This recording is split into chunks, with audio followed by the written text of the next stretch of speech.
Hi, I'm back today to speak to you about personal experience or brief opinion presentation, 2 to 5 minutes.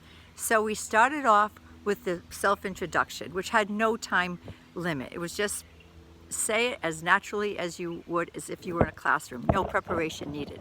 And then we went right into the in the news, 2 to 5 minutes, hopefully with a prepared outline and notes, intro, body, conclusion, and you felt a little bit more control that had that content down.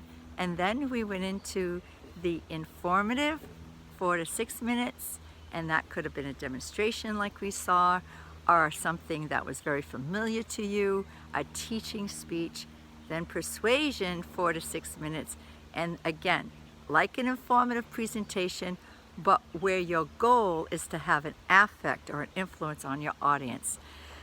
And now we are at the end of the line with the final formal presentation, personal experience, brief opinion, 2 to 5 minutes.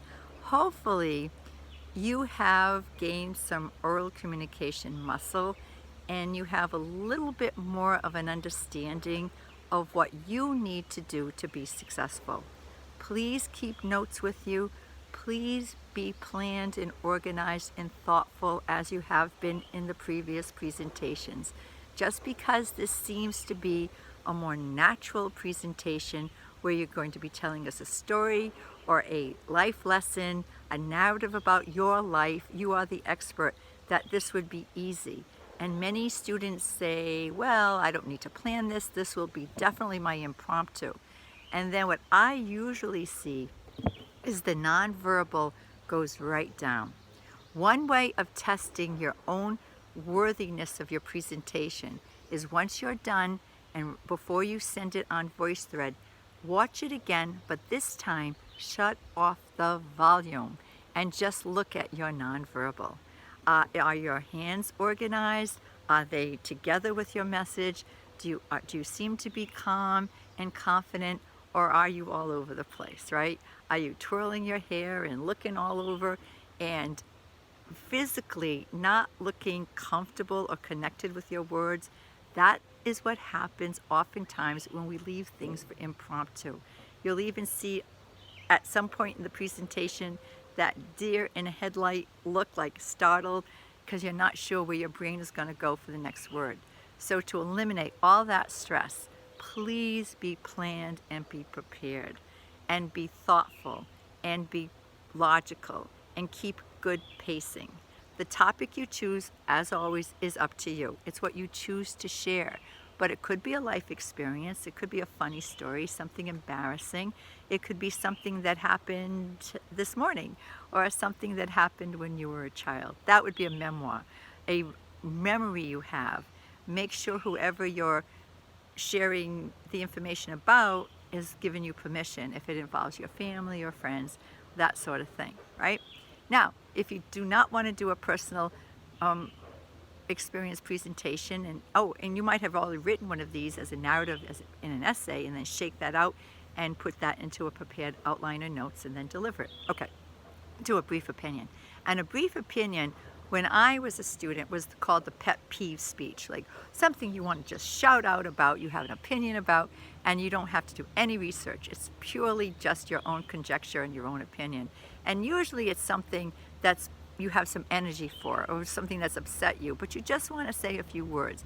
Maybe it's the high cost of education, or maybe it's the lack of opportunity around here for professional jobs. You get your bachelor's degree and even your master's, and you have to start in professions where you're starting entry level and you're looking for much more of a start in life. So either a personal experience, 2 to 5 minutes of your choice, or a brief opinion. So it's one more speech, but take the time to work on your nonverbal. Take the time to always prepare. Do not leave these speeches to chance. And I know that feeling. You think, I know this so well, I do not need to prepare. And if you're going to do a one and done video, which I'm not opposed to because it doesn't have to be perfect, watch yourself afterwards. Is this what you want to present to the class? Does this make you proud?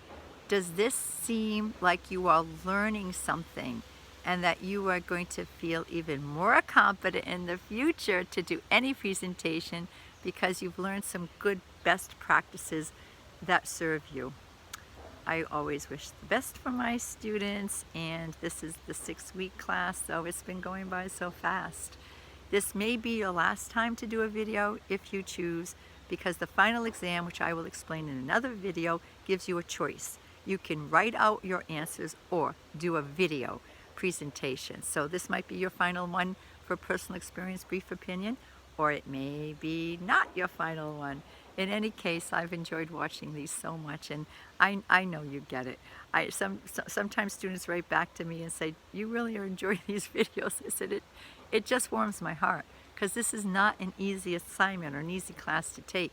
It's a lot of independent work. There's a leap of faith. Whatever mindset you had coming into this class about public speaking, you have to be open to a new experience and new ideas, and really work on your skills. Whatever skills you come in with are great, and some of us have more skills than others just by our personalities or by our own experiences. But it doesn't matter. You're not compared with anyone else but yourself. Have you advanced? Do you feel like you have a little bit more of a handle on things? Are you able to manage things a little bit better now than perhaps you did before you took the class? And let's hope the answer is I think so. All right, I hope you're having a good day. And this is Joyce Fernandez, and I will see you soon on some video. You know this isn't the final video. Take care of yourselves and each other.